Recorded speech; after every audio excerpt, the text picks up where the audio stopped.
welcome to Adelaide Stories. I'm Natalie Pappas. Our first story tonight is about Dan Aubin. After a troubled childhood, he developed a passion for gymnastics. Born in Canada, he moved to Australia where he found a career and a family in the circus.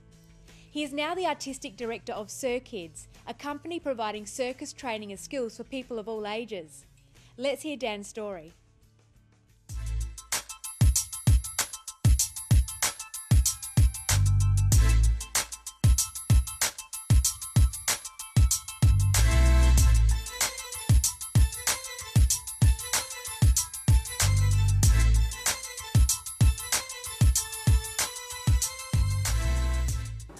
I was born and raised, well, I guess born in a small town called Espanola, and then traveled around Ontario, Canada with my mom and dad.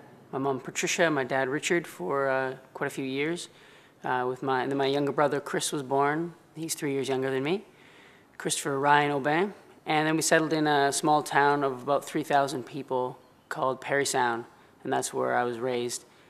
Cottage country, lots of lakes, and of course in Canada we have the 4 seasons, so long cold winters. We were above the snow belt, so we got hit pretty hard with the snow. But playing in big snowbanks as a kid, digging out forts and climbing trees. And my mom and my dad separated before I was really too young to know what was going on. So my dad just became the guy that would take me to theme parks or take me on the weekends and do really fun things. But my mom had a boyfriend named Reg Goslet, and he was a father figure to me. And he was a carpenter, pretty fun guy to have around as a kid who likes making tree forts. So my mom was a hippie and really wanted to have an alternative lifestyle. So Reg built a cottage on Mill Lake in Parry Sound. And we lived there for about 4 years, and that was no road access, no hydro, a really deluxe cottage. Like, it was a big cottage with a big deck overlooking the lake and a big L-shaped dock that we helped build. So to get to and from the cottage, you'd have to go by boat, or in the winter by a snow machine or skidoo. And went to Victory School from a reception to grade 6. And then moved on to William Beatty in town. Got into my young teenage years and started making friends. And really, at that age, I think, as a young boy, you really want to be in town with your friends. Can't really believe I'm living in the city now. I've always been a country person, and as a kid growing up in the country, I think you hate the city. You hate everything about it. City people come in for the summer tourist season, and I guess you don't understand how city people live.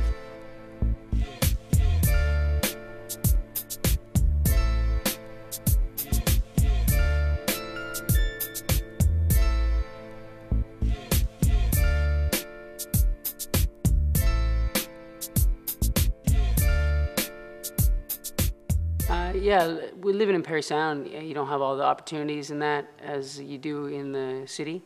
Not as many sports teams or organized clubs and all the rest of that. Especially being out of even the small town in the sticks, as you say.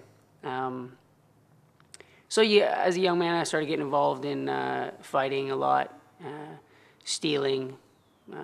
As I got a bit older, friends started experimenting with drugs and drinking, and sort of running away became a cool thing. You ran away from home for a night. I had a few friends that were massively rebellious to their parents, and I kind of caught on to that a little bit. And I saw them swearing at their parents, and I've always had a pretty, really open, strong relationship with my mother and could talk about anything. And but at that age, you start to rebel anyways as a young man. And so yeah, I got into that, and fighting was a big part. For some reason, like organized fights in Parry Sound was a big part of my childhood, where people would want to fight you for a challenge. And I was quite a little boy. That's why I made a good gymnast, because I was tiny. But that's not so good for fighting people. My father passed away when I was 8. Again, didn't really know him that well.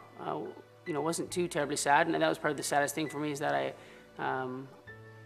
I thought I should be crying more or be sadder than I was. So I had to deal with that. My grandfather passed away, who I lived with, my papa. He was in World War II, and he was more of a father figure to me. We'd go swimming in the lake together, and he'd teach me how to swim across the lake, and he knew every plant and shrub and bush and tree, as I guess grandfathers do. And he taught me all about nature and the love for animals, and we'd catch caterpillars and then grow them into butterflies in little aquariums. And he was just an absolute hero to me. He passed away. That was pretty sad, especially because I was living with him. Then my grandmother passed away about a year later. So within a span of 5 years, I had pretty much my entire family die. You know, my father, my papa, my grandmother, and then my mother died, who, you know, was my mother and my father. She was everything to Chris and I. She died when I was 14.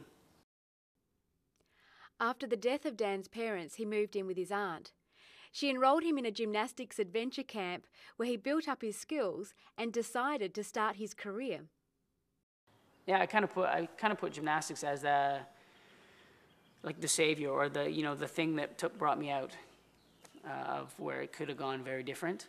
I found gymnastics, and that taught me discipline and respect and something to really love and something to work hard for.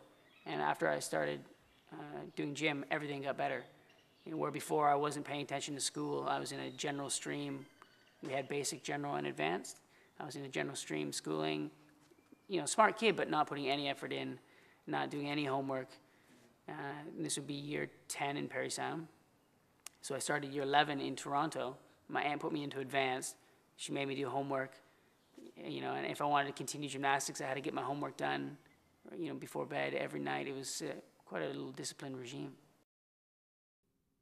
Over the next few years, Dan graduated from university in English and drama, was accepted into the Olympic Training Centre whilst competing nationally, acted in theatre and stunts, and started a hand balancing act called Acromaniacs. He then came out to Australia with his girlfriend. And then I came here, and it worked really well for me. I got here, I started developing a solo career as Acro Dan. You know, 2 days off the plane, well, 3 days actually to be precise, I found Sir Kids, and someone told me about Sir Kids in Europe, said if you go to Adelaide, go check out Sir Kids, it's really cool, and they'd probably give you some teaching work. So I popped in here, and yeah, the next week I was teaching circus classes and helping set up this place, and yeah, they really empowered me, gave me a lot of freedom, let me train for free, which is, you know, as an acrobat, that's the first thing you're worried about, where am I going to train? And here I had, you know, things where I could do chin-ups and rope climbs and do all the stuff I need to do. When I first got to Sir Kids, you know, circus was a new realm for me as far as teaching. I taught lots of gymnastics and done lots of drama workshops and performed circus myself, but never really taught it formally. So the first year here at Sir Kids, just as a trainer, was a really good training ground for me. I taught every class from the 2.5-year-olds, you know, through the 5, 6-year-olds, through the 8 and 9s, and to the tweens and teens, and taught some adult classes as well. And again, while teaching them, I was teaching myself how to do the basics of all the different circus apparatus. I have a strong foundation in manipulation, hat manipulation, contact ball juggling, club juggling, just from touring and learning from artists. I'm a bit of a collector that way of different skills as you come in contact with the folks. But they teach so much here at Sir Kids, so many different apparatus, rollable, globe, stilts, and then all the aerial apparatus, which aside from being a gymnast, I haven't had much experience in. Having worked with the performance troupe here, 15 young people that have been, a lot of them doing circus for 3 to 5 years and are at a reasonable level, and just lovely, lovely young people. You don't find a group of young people of mixed age like this, mostly a teenage mob, that are this enjoyable to work with. It's usually always, you know, some social neuroses or things that are really, really difficult to work with in that group that large. But that's why I took the job. I really believe in the talent, the commitment, and what Sir Kids has done for these young people.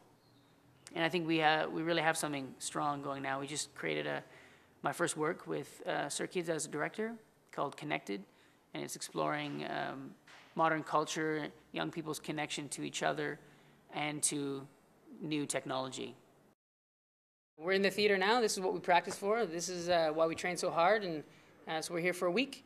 This is the first day, tech rehearsal. We've got to mix it up with the sound and the lights and the costumes and make sure everything works and make sure the boys can catch their juggling props under the lights and make sure everything's working. Yeah. So this is where I start to give over control. Hard for me, being a control freak.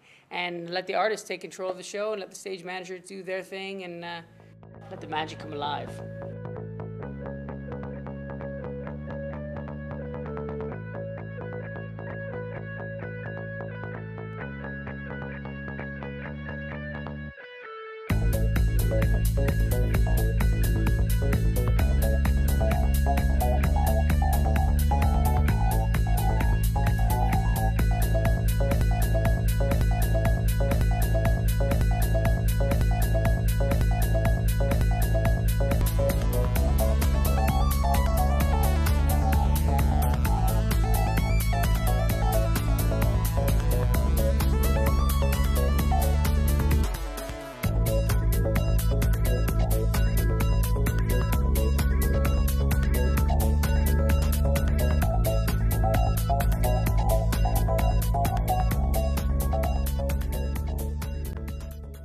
Tridon and I, my new hand balancing partner, who is one of our trainers here. He's a physiotherapist, and he grew up as a circ kid, went right from A to Z into the performance troupe, and he's quite a high-level circus artist.